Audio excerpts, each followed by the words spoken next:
All of my research and that I conducted was my 60-plus graduate students, was motivated by their need to learn, so that we can teach. Of course, some inventions happened along the way, but I've always considered the end the result.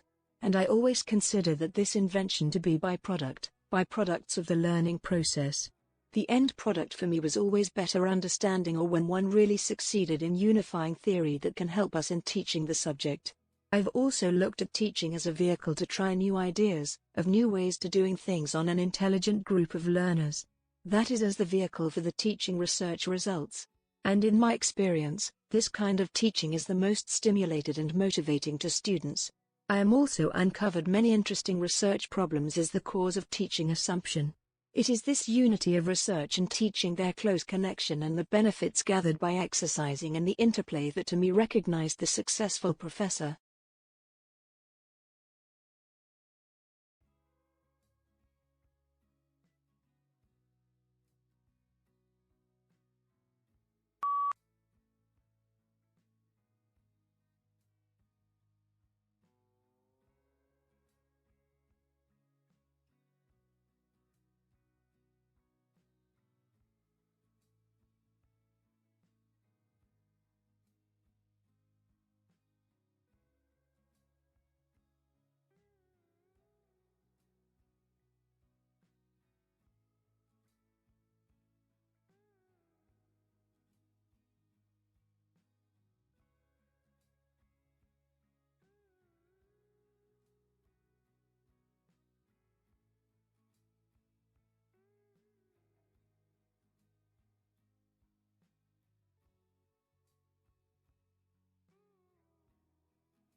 Computer scientist Shwetak Patel and his team are developing new sensing systems. The initial focus was really around energy and water monitoring. They built a new generation of smart sensors that monitor electronic interference on a home's power line or water pressure changes in the plumbing. Most of this technology has already found industrial applications, and Patel and his team turned their attention to adapting the technology for personal health monitoring. So how do we take this noise and make it into a signal? Interest was hard to us in the core of what we did for many years, and we're taking that work and applying it to other domains.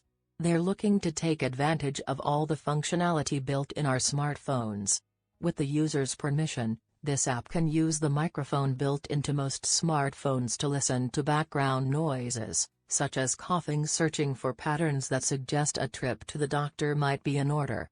We've constructed these models that try and understand how sound works, what its patterns are, and we give it a whole bunch of examples of different kinds of audio, things like people talking, things like people laughing, sneezing, and of course coughing. This app uses a phone's camera to check hemoglobin levels in blood by analyzing the color of capillary fluid through the skin. Generally, what happens is if you're anemic, your bloods may be a little less red, and we take advantage of that by putting your finger over a camera of a phone. The camera of the phone can actually see the coloration of the blood. And this test uses the camera to tell parents worried about jaundice in newborn infants. Now, jaundice is something that doctors who have seen tons of babies. He just can figure out on a very basic level of it. Is this baby, do they need to get treatment, or are they in a good condition? While the first-time parent has no idea necessarily what jaundice might look like. The researchers say the built-in sensors found in smartphones are already commonplace, but their applications and their implications for our health and well-being may be more far-reaching than we ever imagined.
Why does burning a food item provide information about its value as a food?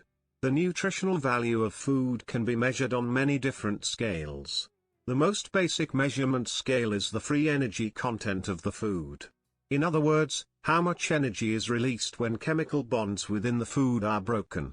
The energy content of food is measured in calories, the amount of kinetic energy required to raise the temperature of 1 ml of water, 1 degree.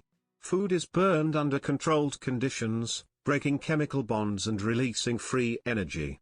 The burning is chemically similar to the breakdown of food in cellular respiration, although the process occurs much more quickly and in a less controlled fashion during ignition. Calorimeter can measure the energy in food, but cannot measure the digested energy of what we have.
This is a kind of object that you're probably all familiar with when you had the term robot, but I'm gonna show you the very first robots. They were characters in a play in the 1920s called Rossum's Universal Robots, and the play was written by Czech writer called Karl Čapek. And basically, these robots, people tend to think of robots as kind of cute cuddly toys or, Hollywood depictions kind of devoid of politics. But the first robots were actually created and imagined in a time of absolute political turmoil. You just had the First World War, it finished, had a devastating impact across Europe, and so people are kind of reflecting on what does it mean to be human, what makes us human, those kinds of question. And this kind of context is what inspired Chopek to kind of write this play. And interestingly, these robots being human, they are actually in the play assembled on a production line, a bit like the Ford manufacturing production line. So even though they are human, they are assembled, and these robots are designed to labor, and that is their primary purpose in society.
Welcome to today's lesson.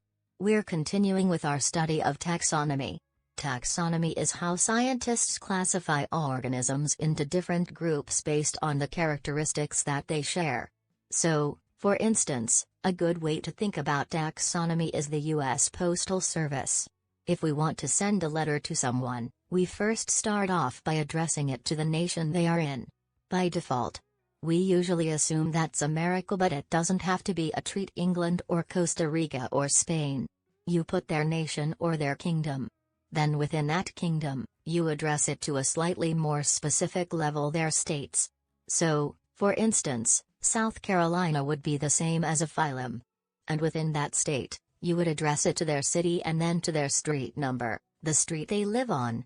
Then you would address it to, say, their apartment complex, and within that complex, you'd address it by their last name to their family, and then finally their first name to the specific person you want to get it to. And in that way we're able to weed out all the 400 million people we don't want to send our letter to in America and pinpoint the exact person we want the letter to reach.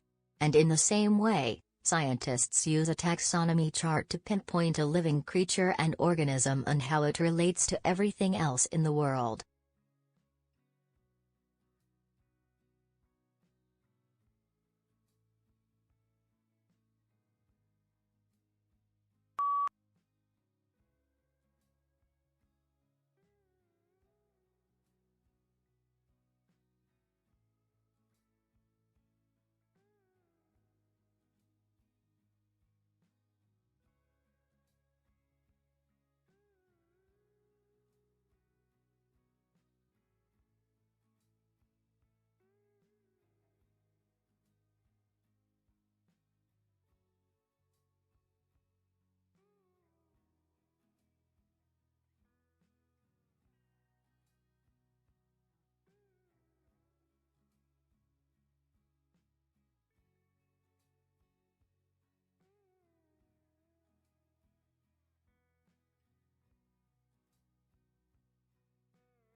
Now the economists calculated, it's a back-of-the-envelope calculation, that removing all immigration controls would double the size of the world economy, and even a small relaxation of immigration controls would lead to disproportionately big gains. Now for an ethical point of view, it's hard to argue against a policy that will do so much to help people that are much poorer than ourselves. The famous RAND study reckons that a typical immigrant who arrives in US ends up with $20,000 a year. That's rough. It's not just the migrants themselves who gain, it's the countries they come from. Already, the migrants working for poor countries working in rich countries send home around $200 billion a year, through formal channels, and about twice as that through informal channels. And that compares to the neat $100 million that Western governments give in aid. These remittances are not wasted on weapons or siphoned off into Swiss bank accounts, they go straight into the pockets of local people. They pay for food, clean water, and medicines, they help kids in school, they help start up new business.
Haussmann's renovation of Paris was a vast public works program commissioned by Emperor Napoleon III and directed by his prefect of the Seine, Georges Eugène Haussmann, between 1853 and 1870. It included the demolition of crowded and unhealthy medieval neighborhoods, the building of wide avenues, parks and squares, the annexation of the suburbs surrounding Paris, and the construction of new sewers, fountains and aqueducts. Haussmann's work met with fierce opposition, and he was finally dismissed by Napoleon III in 1870. But work on his projects continued until 1927. The street plan and distinctive appearance of the center of Paris today is largely the result of Haussmann's renovation. In the middle of the 19th century, the center of Paris was overcrowded, dark, dangerous, and unhealthy. In 1845 the French social reformer Victor Considerate wrote, "Paris is an immense workshop of putrefaction, where misery, pestilence and sickness work in concert, where sunlight and air rarely penetrate. Paris is a terrible place where plants shrivel and perish, and where, of 7 small infants, 4 die during the course of the year." The street plan on the Tide de la site and in the neighborhood called the Quartier des Arcs, between the Louvre and the Hôtel de Ville, had changed little since the Middle Ages. The population density in these neighborhoods was extremely high, compared with the rest of Paris.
So, when we talk about the polar regions, just to clarify exactly what we mean. And we have first of all the Arctic at the top of the Earth and the Antarctic at the bottom, and so the Arctic was named after the Greek word for bear. Now surprisingly it's not after the polar bears that live in the Antarctic or live in the Arctic, and based on it's after the Little and Great Bear constellations that can be seen in the sky. Now the Greek also hypothesized that there would be the Anti-Arctic, which is how we get the name Antarctica, and of course it wasn't discovered until much later on.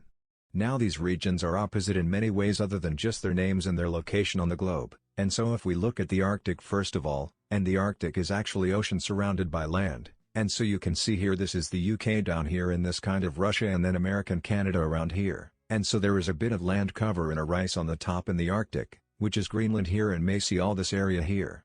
Surprisingly a lot of people don't realize that this isn't actually land. The North Pole isn't on land.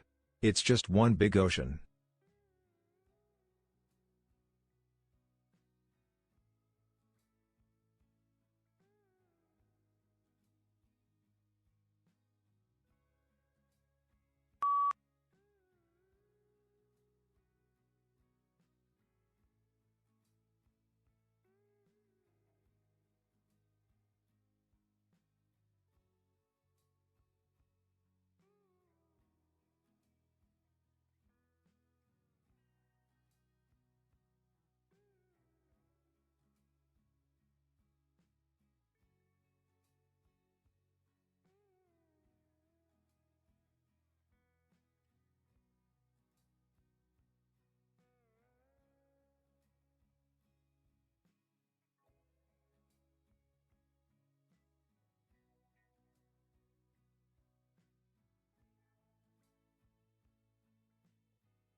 Turner, not surprisingly, painted one of the earliest pictures of London's fog, in the 1835 painting The Thames Above Waterloo Bridge.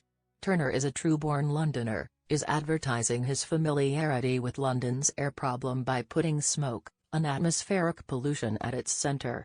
And as you can see, in here, the bridge is the central elements, which is a theme that's later taken up by Monet. And it's partly obscured by the steam and smoke which rises from both sides of the river. Here, we see a shot tower. I think you can just about to see, which was constructed in 1826. Do you know what shot towers are? They produce shot for guns, ammunition. And they were very smoky, one of the more smoking industries. But it's barely visible, as you can see, as are the various industries on the Lambeth side of the river. On this side, there's a steamship about to dock or preparing to leave. It's black smoke thrusting up to join the kind of swirling arc of smoke there. William Rodner sees this painting as a potent essay on the energy and complexity of modern polluted organism. Smoke, I think, here represents for a flourishing economy, which brings employment and food on tables, but also the dirt and pollution associated with the fumes all seems to be tainted by sulfurous yellow.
The arising concern that a lot of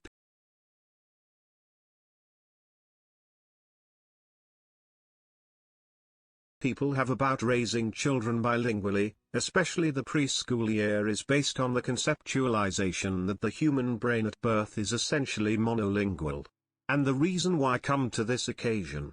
Because often the parents will ask me if they use two languages at home, will their child be confused, because they're hearing two languages.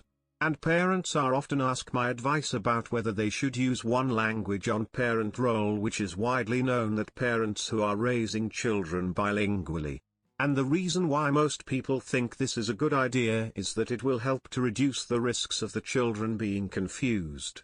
Because they were able to associate each language with the separate speaker. The fear is that both parents use both languages, especially they use both languages interchangeable within the same conversation, within the same sentences. The child will not be able to separate the languages.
They call it the marshmallow test.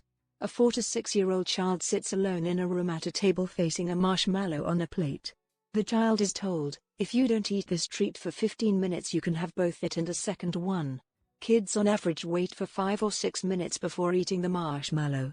The longer a child can resist the treat has been correlated with higher general competency later in life. Now a study shows that ability to resist temptation isn't strictly innate, it also highly influenced by environment. Researchers gave 5-year-old used crayons and one sticker to decorate a sheet of paper. One group was promised a new set of art supplies for the project but then never received it. But the other group did receive new crayons and better stickers. Then both groups were given the marshmallow test. The children who had been lied to waited for a meantime of 3 minutes before eating the marshmallow. The group that got their promised materials resisted an average of 12 minutes. Thus, the researchers note that experience factors into a child's ability to delay gratification. When previous promises have been hollow, why believe the next one?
Let's say if I'm asking which source do you often use to get information? Newspaper? Radio? TV? And the survey shows 62% of the people chose internet. You might be thinking I am going to say how important the internet is, or how quickly it has changed the world for a few years. But what if I tell you this survey is conducted on the website globalandmail.com? Our answer will be different. Because the people who did this survey on a website must be frequent users of internet. This sample is a biased sample. So we have to pay attention to how a survey is conducted.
Why should we bother studying animal behavior? Well, first and foremost, because we are interested in understanding why animals do what they do. There are lots of other reasons for studying animal behavior. Conservation biologists need to know what animals do if they're going to save them. Are those animals social or solitary? How much space do they need and how many mates do they have? Sometimes you can't predict the outcome of the research. Fernando Nottebohm started out being interested in how birds know what to sing. Yet his research eventually led to a complete overhaul of the entire field of neurobiology, a totally unanticipated yet utterly monumental effect. And this is the course textbook by John Alcock. The fact that this is in its 9th edition tells you how fast and afield animal behavior is. There are lots of new developments.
When this dog approaches some food, another dog's playful snarls are played back. The dog seems curious, but the sound doesn't stop it from taking the bone. Here a dog hears the growls of a dog being approached by a stranger, but these don't deter it from grabbing the bone either. In another scenario, the sound of a dog protecting its food is played back. This time the dog backs off. These experiments suggest that dogs can distinguish between different types of growls.